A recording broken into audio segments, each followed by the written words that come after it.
Welcome to Status Check with Spivey, where we talk about life, law school admissions, a little bit of everything. This is Mike Spivey. I'm the CEO of the Spivey Consulting Group, and I just had the great fortune to spend an hour with Trey Cox.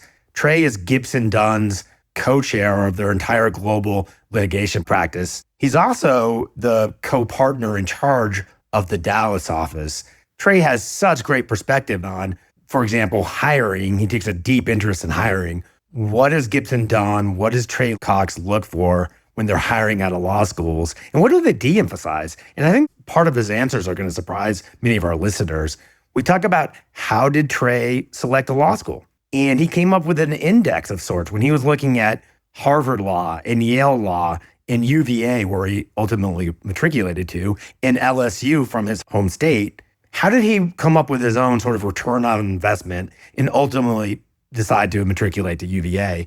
We cover a good bit in our 55 minutes together, but I think at the end when I asked Trey about how he accelerated so rapidly in his career, something I noticed was he never mentioned himself. He talked about the strength of the people around him. So Trey's a very humble person, but he is a heavy hitter in the legal profession, and it was wonderful to learn from him. Without further delay, here's me and Trey. Trey, it's great to have you. Thanks for making the time. I know how busy you are. Thank you for having me. I'm really glad to be here, Mike. So before we get into your legal career, there's a rumor circulating. Is it true that you and your esteemed colleague, Jeff Chapman, who's the global chair of Gibson's M&A practice, did you just get back from a Backstreet Boys concert in Las Vegas? Your sources are correct. Jeff Chapman and I did attend the Backstreet Boys concert at the Sphere in Las Vegas. But in our defense, there is a backstory to this. We had previously attended together the U2 concert at the Sphere. And by the way, I should add that this is with our wives. And we really enjoyed the experience for the U2 concert. And then we went back about 6 months later and saw the Eagles at the Sphere.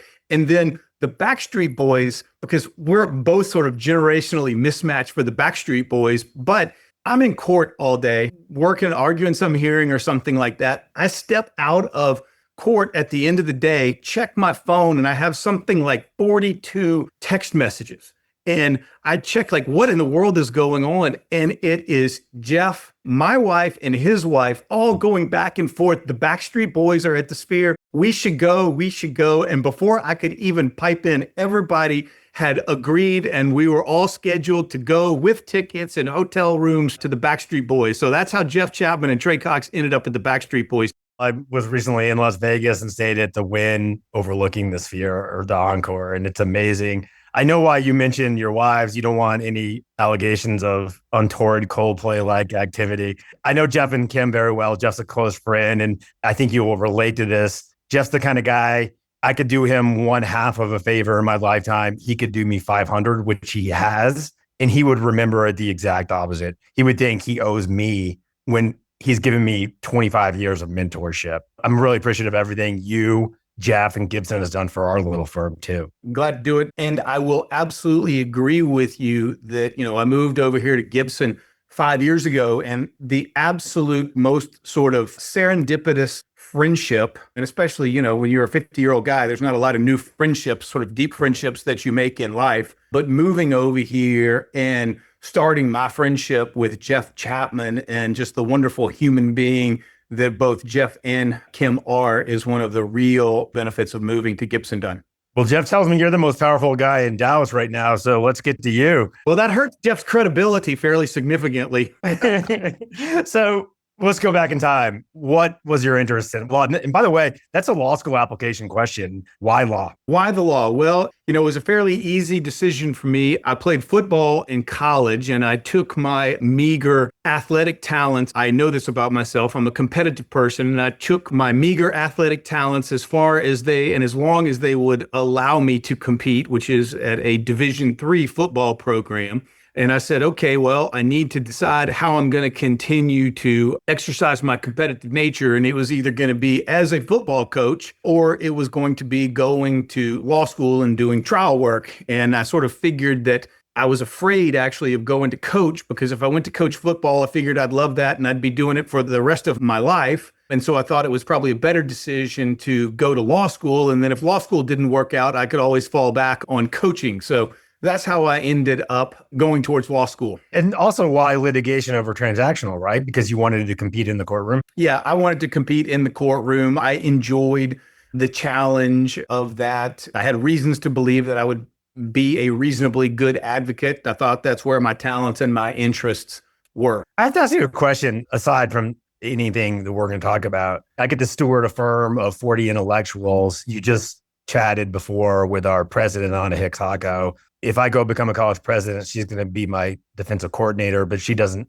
differentiate linebacker from tight end. So we're going to struggle as a team. I get a chance to ask you, who do you think works longer hours? The global litigation chair of Gibson Dunn or a coach of college football? I actually probably think at the top level, at the highest level, sort of, the Gibson Dunn level of Division I football, I think those coaches probably work equally as hard. I've read a bunch of biographies of coaches and, you read stuff about Nick Saban and the various ones. And I mean, it's a grind, the coaching season, the processing of the film, the recruiting of the players in the offseason. I think it is a pretty relentless process. And I would guess that they probably work as hard. Again, I also have the theory that good things really only come from hard work. If you want to produce consistently at an excellent level, it takes hard work. Yeah. We just had former CIA Director General David Petraeus on, and he used the words multiple times, operational tempo, to refer to hard work. And his point, which tell me if it's true or not for what you do, I'm not working at this tempo 5 days a week. I'm working at this tempo as director of the CIA 7 days a week. There's no cease to the tempo. Similar? I think that in today's world, that is true for almost all thought workers, right? I mean, there is no time that you can't work if you're constantly working on trying to solve a problem, unlock the Rubik's Cube. You're sort of always twisting it and turning it over in your mind, whether you're exercising, you're taking a shower, the back of your mind is sort of always running on these problems and a desire to solve these problems. And so I think, it happens all the time. Yeah. And that happens at our firm too. We're 24/7 spinning around. What's the worst case? What's the best case? What's the most likely? I actually get up at 5 o'clock in the mornings and I go for about an hour-long walk. And believe it or not, that hour in some senses is the most productive freeform thinking of my entire day. I'm thinking through things. I listen to audiobooks while I walk. And so different things connect and click. And it's something about moving and thinking at the same time. So I'm up at 3:30, but I go to bed early. And that's 4 your time. So now I know when to text you and I'm in a panic mode. I'm hiking up in the mountains in Colorado. There's a great book called Brain Rules about how we think best when we're moving for evolutionary reasons. It's by Joseph Medina. I've recommended it to hundreds, if not thousands of law students. I've read that book, and it's actually one of the foundational books. It talks a lot about neuroscience and how the brain processes images. And so it's another piece of one of my big theories about how you present things at trial, meaning that what I want is when I do a PowerPoint presentation, I want big dynamic images and few words. This is Medina's stuff, is I want them to be able to process the images quickly and come back to the presenter, whether it's me or the witness, that sort of thing. That's so interesting. We'll put a link to Medina's book in the show notes for this podcast. You decide you want to go to law school, you're competitive, that appeals to you. It was probably roughly 20 years ago. Are there any formative memories of the admissions? I know you went to UVA Law, where our president, Anna Hicks, also went on a full ride. They paid Anna to go to UVA Law. That's pretty impressive. That is impressive. Well, you're being charitable on the timelines because it was actually 30 years ago. Okay. It was over 30 years ago. I had my 30th reunion at UVA last year, and I applied before I graduated. I know that. What stands out from 30 years ago, if anything? And if nothing, that would be an interesting data point too, because a lot of our listeners are going to they're thick in the middle of this right now. I had much more of sort of a pragmatic decision to make. I had some scholarships and things like that, but I had, aside from that, paid for my undergraduate education. And then I was going to be paying for my law school education. And so in looking out at the various different options, I remember this very clearly. I went to Washington Lee, so I was in Virginia. I was pretty sure that I wanted to go to law school. I was from Louisiana originally. And my whole plan, to tell you the truth, Mike, was I was going to go to play football, and then I was going to go back to Louisiana and go to law school. go to LSU. I had a professor, a guy named John Evans, my second semester, my freshman year, did sort of the equivalent of pick me up, dusted me off. He was an English professor and said, "Come now, Mr. Cox, you're better than this." He challenged me and said, "You can do these things." And he introduced me to people. He was a true mentor that single-handedly changed the trajectory of my life. And he introduced me to Jack Goldsmith and said, "Look what Jack Goldsmith did. Jack went and did a Rhodes Scholarship. Jack went to Yale Law School. Let me introduce you to Jim Barker, who today is at Latham and Watkins. Jim went to UVA Law School, and then he clerked on the 11th Circuit and then went to Latham. Let me introduce you to Mike McAlevey. Mike went to UVA. He clerked on the 11th Circuit. You too can do all of these things." And so it raised my perspective. But when I looked at these things and I looked at sort of the Yales and the Harvards and Virginias, I looked at Harvard, and I remember this very distinctly. Harvard's annual tuition, and this is aside from room and board, was about $21,000 a year. And I looked at Virginia's tuition. And Virginia, for in-state status, which I had qualified for by being at Washington and Lee for the prior 4 years, was $8,700. And when you're paying for stuff yourself, and sort of I looked at the compounding of loans, I made the applications, but when I actually looked at it and I said, okay, I can get into UVA, the cost of living is going to be far less expensive in Charlottesville, Virginia, than it is going to be in some other places, and the tuition is less. I sort of looked at it from a cost-benefit analysis. It's not a very glamorous decision-making process, but I said I liked $8,700 a year for a top 10 law school over $21,000 a year for a top 3 law school. So is it a fair statement that demonstrably your career is no different by your best estimation, having gone to what you refer to as a top 10 law school over a top 3 law school? Because this is a question we get as a firm all the time. And we'll talk later about your interest in hiring. Here's what I'll say to that. It's ultimately impossible for me to be able to answer that question. Like I said, I made a practical cost-benefit analysis. The one thing that I do believe is that there are some networking aspects, and I've seen it in the business world, the networks that people that graduate from Harvard Business School or from Harvard Law School or certain schools like that. I think that there are significant network advantages. Now, the network that I had at UVA is also wonderful and great, but the primary advantage, I think law school teaches you a vocabulary and it teaches you an analytical process to identify risks. I'm not sure that getting that education at Harvard versus getting that education at UVA is appreciably different.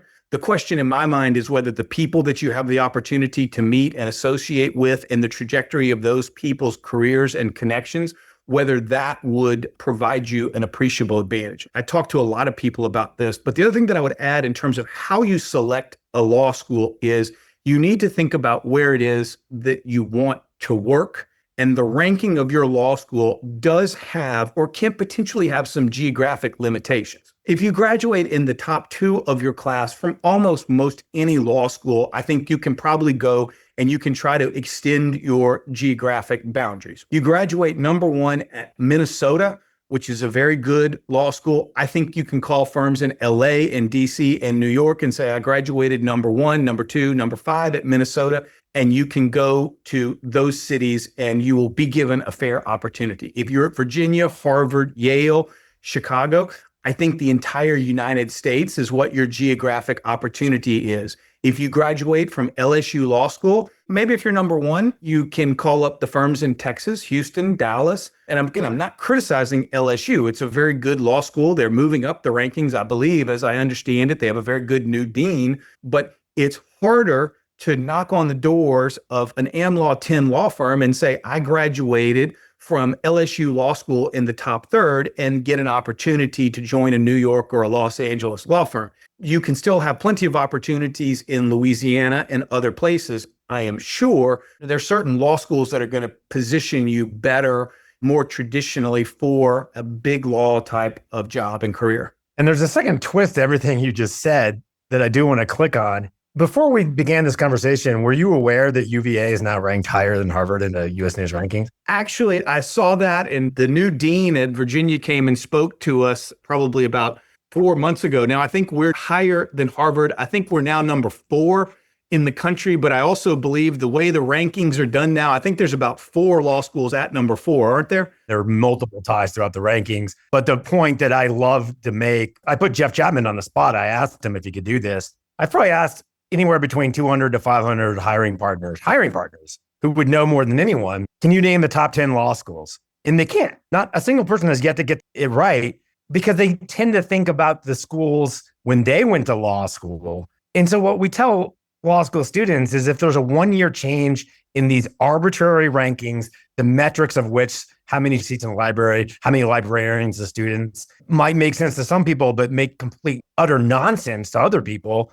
1-year changes in the rankings are near meaningless to the Trey Coxes in the world. You might differentiate UVA and Harvard in one group, to Minnesota in another group, to LSU in a third group. And you might seek, tell me if I'm wrong, a top 5% or top 10 from LSU, top 20% from UVA. But you're not differentiating between UVA and Harvard at all, I'm guessing. It goes deeper than that when you're identifying candidates. That's right. Although I'll admit I have a soft spot for UVA candidates. So of course you do. One of my best recruiting classes was I had 4 UVA law review students and couldn't be happier with that particular class that we brought on board. Well, you're not going to steal our firm's president away from us then, are you, Trey? Nope. I think she's very secure. Well, and you and I talked a little bit about beforehand during the interview process. You said it, so I'll let you say it, but what should the candidate be doing? I mean, what we were talking about earlier is, as I said, what's everybody's favorite subject? And we were talking about it in the context of, I'm not sure that I believe that law firm interviews are the greatest diagnostic tool to determine whether or not someone's law career is going to be successful.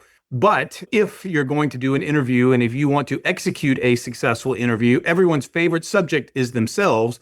And so if you can direct the conversation to the interviewer rather than you, the interviewee, and you can ask them questions and let them talk 75% of the time and you only talk 25% of the time, I think you will generally find that the interviewer walks away from that interview with a wonderfully positive impression about how charming you are and how good of a conversationalist they are after they just got to talk to you for 75% of that 20-minute interview. Yeah, 100% agree. I was responsible for 1,000 students' career placement during the Great Recession. And some things I would say is, ask them, what is it about Gibson Dunn that you like? What is it about litigation that you like? Have them read the Wall Street Journal for the next 3 weeks before they interview. Can you organically bring in current events to the conversation and let them talk about things going on in the business market, which relies on Wall Street Journal? All those things. I completely agree. And sort of, what is the purpose of those interviews? I just don't think that there's much that you can tell about the candidate. But the one thing that I'm definitely looking for is I'm looking for positive attitude. I'm looking for interest. I'm looking for high energy. And quite frankly, in an interview, you can tell pretty quickly whether someone has done their homework, checked out the law firm and what it's about and what it focuses on and who are the people that are interviewing them and what's of interest. In fact, that's something that I often do when I'm interviewing someone and I like them. I ask them, okay, who are you interviewing with next? And we sort of talk about who else they're interviewing with. And I do almost like an in-interview prep session and run through the history and background of the additional people that are going to be interviewing them. Well, you just said something that was remarkable to me. You're interviewing Sally from UVA Law, and you're asking her, who else in Dallas or globally are you interviewing with? And then you're helping her prepare for her next interview? That's for our internal people, by the way. Let me make sure that I point that out. When they come in to interview with us, they interview with about 5 or 6 people. And so I find out who internally here at Gibson. I'm not helping them for their interview across the street. I'm helping them and preparing them to make sure that they continue to get positive reviews from the remainder of the interviews here. Got you. Okay. If you really want to put someone in a tough bind, take the person you're interviewing, start helping them for their interview down the street the next day, and you want to hire them, and you're encouraging them to have a great interview with a firm right next door and see how calm they remain. That would be a high stress situation because my mind, when I'm 25 years old, is reading, Trey Cox must hate me. He's trying to set me up for my next job. I don't put that much pressure on them, but I do always generally ask them, who else are they interviewing with? And I like to hear who they're interviewing with. And I like to hear what they're interested in is what I really like. Again, that shows maturity, that shows interest. If they're like, well, I still don't know if I want to do transactional or I want to do litigation, I think there's a general feeling here at the firm that you should have time to develop.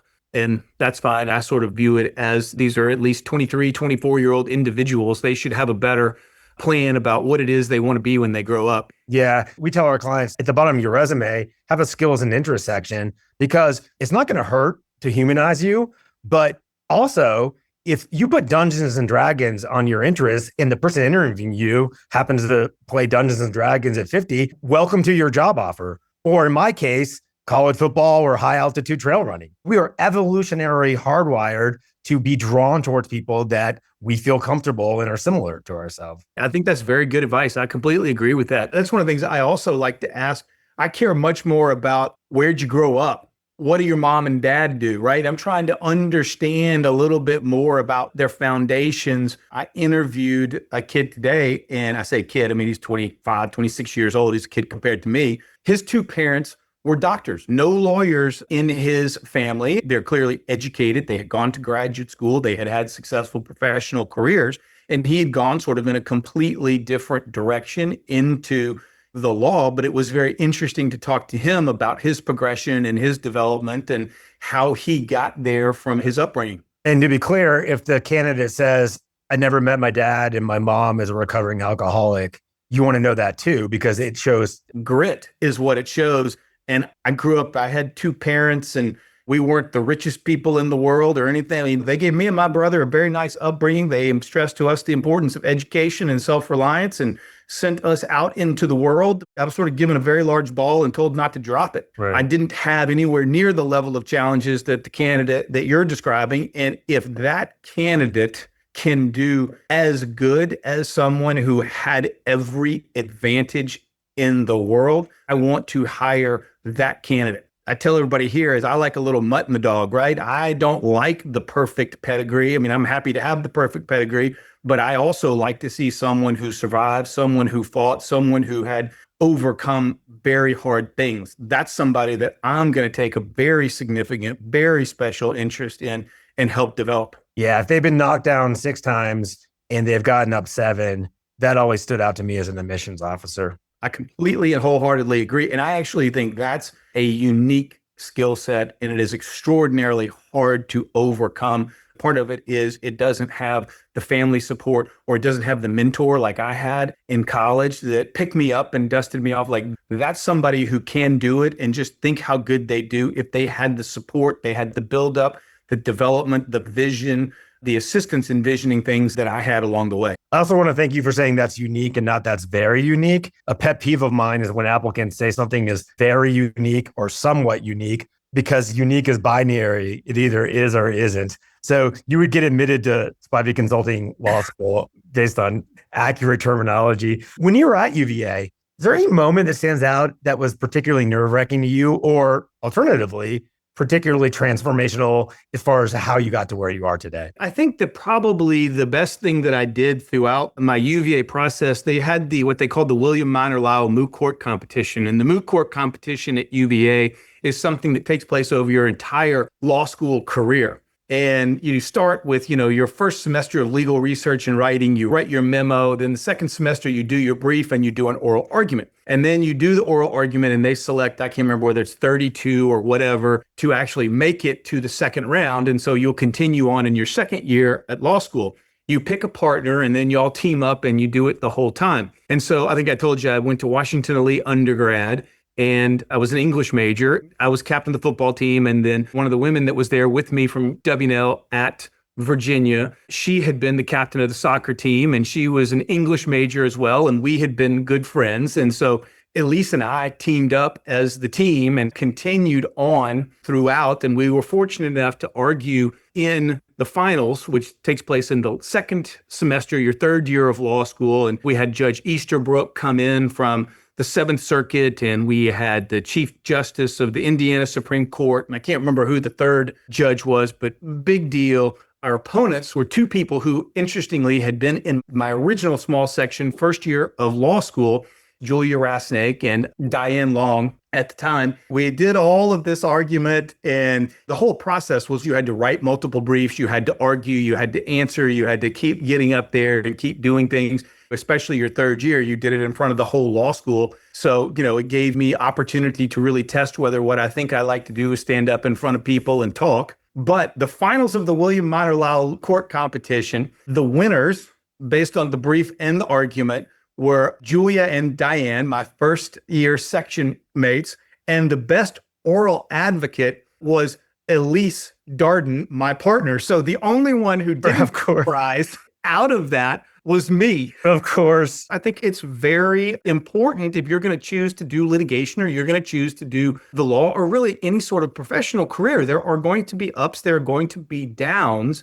And as we talked about that, how you persevere and how you continue on. And also, when you have successes, you should celebrate them. And if you have losses, that's not final. It's not determinative. You just keep going and you say, hey, how could I have improved my process? How could I have improved my delivery? How can I sharpen the saw at what I'm doing? And so that whole process was a learning process and sort of a microcosm of, they call it the practice of law for a reason. You continue to practice, you continue to grow, you continue to develop. We've had author Brad Stolberg, who's also a former athlete, and he coaches professional athletes. And we had him on our podcast, and he defined resilience as rugged flexibility. So you need to be rugged and have grit, but then you also need to be flexible and compassionate with yourself and say, well, okay, why didn't I get this award when my other three teammates did? Not to beat myself up, but to maybe the next go around get the award. That's the flexibility part he references. I love that story. Did you feel imposter syndrome in orientation? When you went from W&L to UVA, the first week of law school, did you look around and say to yourself, these people must be more qualified than me? I'm sure I had some of those, but there was also one of the second or third days at UVA. There's always a question, do I belong? Am I really part of this group? And Bill Stuntz was my criminal law professor. And it was a big section, right? So that means it's 4 sections of 30. So it's like 120 kids in the classroom. And he calls on somebody who will remain nameless in the back of the room. And it's a guy that I knew, guy that I liked. And it was almost the most incomprehensible answer I had ever heard in my entire life. No one in the class, not just me, no one in the whole class had any idea what he had just said. It did not make any sense. It was like his brain vapor locked when he did it. And so I'm like, okay, I can't do any worse than that. Footnote, no failure is final. This guy went on to be a very strong member of the Virginia Law Review. He became a partner at Williams and Conley. It had nothing to do with his horsepower or anything like that. He's a very smart guy. It was just first game jitters or something like that. But it's like, okay, I can do at least that good. Yeah. So to begin with, I think that we put so much pressure on ourselves and we're so often critical of ourselves where we wouldn't be critical of our friend in the same situation. You weren't looking at that person, we'll call them Bill. Obviously, Trey, when you're in the classroom, you weren't looking at Bill beating him up. You were like, this poor guy, I hope he's okay after. But Bill was beating himself up. Williams & Connolly is another firm we work really well with, and it's an exceptional law firm. Fabulous law firm. Exactly. Who hasn't been Bill in that situation? So maybe just for the listeners, if you do nothing in the world, you're never going to be criticized. If you do nothing in the world, you're never going to hit vapor lock giving an answer to a law professor. But the alternative, to me, is even worse. The alternative to vapor lock is doing nothing with your day. I can't imagine. Yeah. Get out there, do it. I liken it to sort of the minor leagues, right? Get up there and take at-bats, take cuts at pitches. If you strike out, okay, that doesn't mean you're never going to hit a baseball again. It means you need to figure out what you did, what you can prove, how you can change, and get back in there and do it again. This is one of the things that I tell people all the time. I want to get you here and I want you to fail as fast as you possibly can, because those are the experiences and that's how you grow. No one's going to walk in. Maybe there's somebody that's going to walk in here. I hadn't seen him yet, but somebody's going to walk in here and know how to do everything that we do as litigators. I mean, seeing different pitches, seeing situations, been here, done that, seen the movie. This is how I move. This is how I react. This is what I say. When I was in business school, I had a professor tell our class, the only things you offer as a brand new employee are ebullient energy, to your point about interviewing, upbeat energy, and work ethic. That's it. That's all you offer on day one. Now, some people will have a learning curve steeper than others and start offering back. But on day one, you better show up 10 minutes early and be enthusiastic because you're not practicing law for Gibson Dunn on day one. And I think that's what you're talking about. Yeah. I also tell people the earlier you are in your career, the more often you should say, yes, I will do that. Yes, I will trade more of my time for opportunities and experiences. All of those opportunities and experiences that you can possibly get into yourself. 100%. You're talking to me and I haven't shaved and I'm in roughly a t-shirt, but Jeff will tell you there was a part of my career from age 25 to 50 or 47, we'll call it, where I was saying yes to every possible thing and I was in a suit every day. And now that roughly around 50, I have the freedom to say no to a lot more things because I said yes to everything when I was 25, 35. You earned the right and you earned the knowledge to know what you should say no to. Yeah. There's a quote from the movie, it's not Band of Brothers, but the war movie, where Tom Hanks says to the character who survived, I think it was Matt Damon, everyone else died, you survived, earn it, live up to it. Speaking of earning things, in the little bit of time we have left, you've risen pretty quickly in your career to the global litigation chair of a top 10 law firm. How did that happen? What do you attribute that to? I think I probably attribute it to two things. Number one, I had been a partner at my own firm, a prior firm, for 20 years prior to joining Gibson Dunn. As a litigation boutique, it wasn't anywhere near the size and with all the locations that Gibson Dunn has. But I had spent 20 years being involved in or substantially involved in the running and operations of a law firm.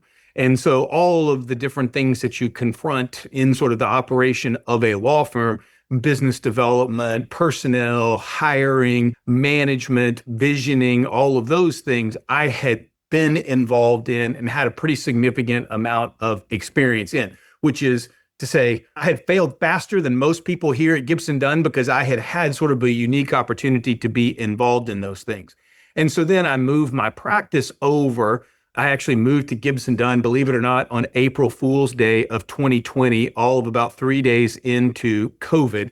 I took about 8 months, got my practice moved over here, and that's when they asked me to start running the Dallas office. And so one of the things that I thought, and again, this is sort of the second part of this question, is I don't think it's all me. I think a lot of it has to do with the Texas economy and the opportunity that presented itself here in Texas. So when I took over this Dallas office, we had 52 lawyers in Dallas and we had no litigators in Houston. And I sort of said, look, the people that we have here are absolutely fabulous. They're wonderfully talented. They're top 1% type of talent, but we don't have enough of them as the opportunities are growing. So many different businesses are moving their headquarters here. Texas is now the headquarters of headquarters in the country. We have more headquarters of Fortune 500 companies in Texas than any other state. And so it's a matter of how do we create the opportunities and how do we make sure that we have the resources here for the Gibson Dunn brand. And so over the course of the last 4 or 5 years, we've grown this Dallas office from 52 lawyers to 125 lawyers. So substantial growth. And we have not gone down at all in terms of the talent and excellence in the office. And we have maintained very high utilization numbers. We actually, in the Dallas office, we have the highest utilization numbers in the whole firm. That means the people that we have here are all fully and highly occupied. I would add, not at a burnout rate, not at a 2,300 hour a year rate, but it's something that is much more appropriate. And in addition, we started the litigation practice down in Houston with a couple of excellent additions. Colin Cox, not related to me, but got him from a litigation boutique, an excellent litigation boutique, Yetter Coleman in Houston, and then persuaded Greg Costa to do the reverse commute off of the Fifth Circuit and come here. And so when you start adding everything that's going on in Texas in terms of business, and you say, okay, We have people like Colin Cox, like Greg Costa from the Fifth Circuit, Allison Ho, who's really one of the premier appellate advocates in the entire country. And then we have sort of the Gibson Dunn balance sheet and compensation opportunities for associates, the excellent cost of living here in Texas compared to some of the other metropolitan areas in the country. Quite frankly, we're able to stockpile talent here in Texas to the advantage of the whole firm.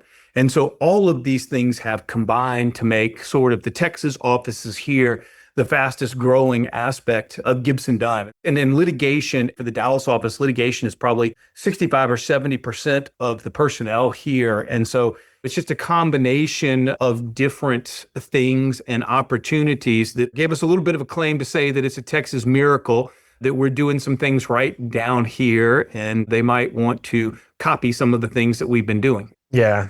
So for the record, I asked you what it was about you that propelled you to the top, and the entire answer was about the Dallas office. I think what propelled you to the top is that you have a purpose greater than yourself. And I know you care. You told me a story about a young associate that you hired who crushed a lead lawyer in trial. I would argue that your care for your team would factor into how much you've propelled to the top of a firm.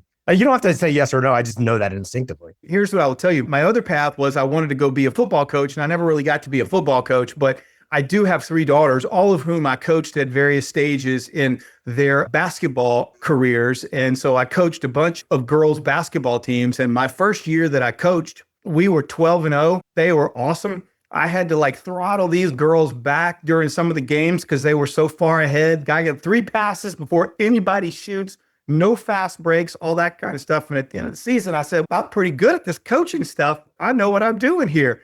The next year, the only thing that was the same was me and my daughter on that team, and the outcome was not the same. That first team that I coached, 5 of those girls had multiple varsity letters for a 5A Texas high school.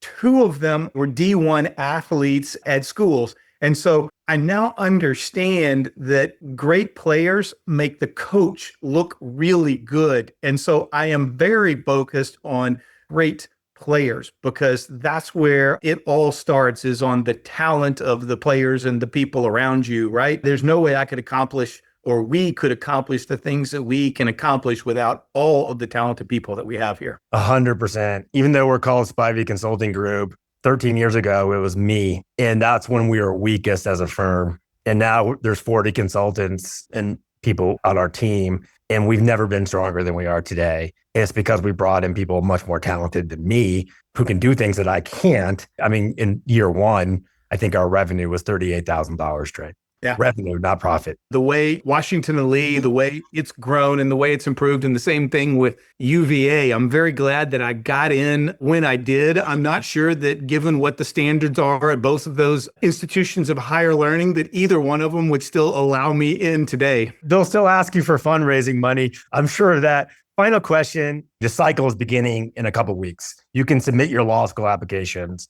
Someone who is about to enter this world that you've lived and conquered more days than not all days. Any final piece of advice for someone about to start? The main thing that you need to think about, number one, is it really what you want to do? Are you committed to it? Because I'll take you another step further. The way that the hiring processes have gone, they have done nothing but accelerate. And so what I would tell you is, make your decision, get in that law school, and especially on your first semester, you need to treat that like a job. First impressions are most important. That first set of grades that you get that very first semester, our summer clerks are coming to us based on 1 semester of law school grades. And so you really need to get in there and do everything that you possibly can to be successful in that very first semester, in that very first year of law school, because in many respects, it will sort of set the trajectory of what your career possibility. I'm not saying you can't catch up down the road. Can you use a clerkship and cycle and change? There's other tactics and techniques that you can use, but that first semester of law school has become super important in today's modern hiring processes. The timing's impeccable. Our next podcast, we've already recorded it. We have 2 people, one who does career services at Georgetown, talking about that first semester and how critical it is and that accelerated timeline. Yeah. And so that's where I say is like, find people who are in the second year class, find people who were successful, find people who are on the law review. I assume that they still use outlines and things like that. But I mean, find those people, do your research, do the same things that you're talking about preparing for an interview. Find out everything you can about the professors and about what they teach and about how they do the examinations on those things. And my final piece of advice is going to sound oxymoronic to yours, but it's not. Almost anything is recoverable. I mean, barring extreme cases. If you don't do well your first semester, maybe you're running a 400-yard dash. And maybe the people who do well, very well their first semester, get a 20-yard head start on their career or a 30-yard head start. But if you go kill it at a boutique firm, at mid-law, solo, government position, public interest, nothing is insurmountable because your first semester grades didn't get you into the OCI process. It just might take a little bit longer. I completely agree with that. And it's a matter of, what you want to do and how much do you want it and how hard are you willing to work. Trey, thank you so much for your time. We know how busy you are. And it was a great pleasure to have you on the podcast. Everything that Gibson Dunn has done for us, you, Jeff, I really want to thank you one more time. Thank you. I appreciate the opportunity to come and talk with you. I really enjoyed it. Thank you, Mike.